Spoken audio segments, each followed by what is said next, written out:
All right, check this out. I have what's essentially a one-sided weather vane. Okay, it's similar to what your rockets are going to be like. It has a big fins on it, and I want you to watch. This is the pivot point, and for the pivot point today is going to represent the center of mass of your rocket.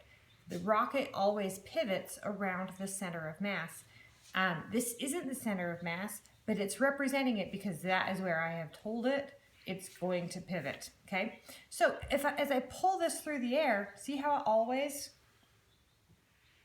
aligns itself so that it's going in the right direction. That is because this pivot point is well in front of the center of pressure, okay?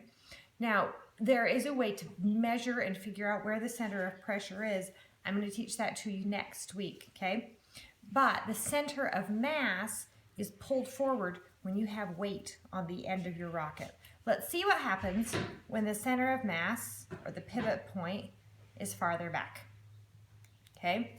Now, on this location, that center of pressure is going to be in front of the pivot point, or the center of mass. And you see how it kind of just doesn't flow right? It doesn't align itself into always being straight. I'm doing that with my hand. It just kind of goes whatever way. If you think of it as a weather vane has mass on both ends, and when the wind blows, it just spins. It doesn't go nice in one direction.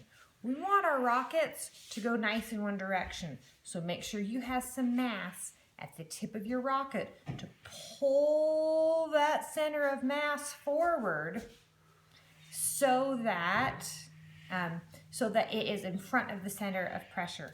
The center of pressure is made bigger. The bigger your fins are, the bigger these fins are, the farther back your center of pressure will be. So good big fins make a good big center of pressure, and it'll be farther back. Also, the farther back on your straw or on your rocket, the farther back your center of pressure is. If I take these fins and move them halfway up my rocket, I move that center of pressure halfway up my rocket with it. Does that make sense? I hope it does. Holler if you have any questions. Happy rocket building. I look forward to seeing our competition. Bye. Miss you guys.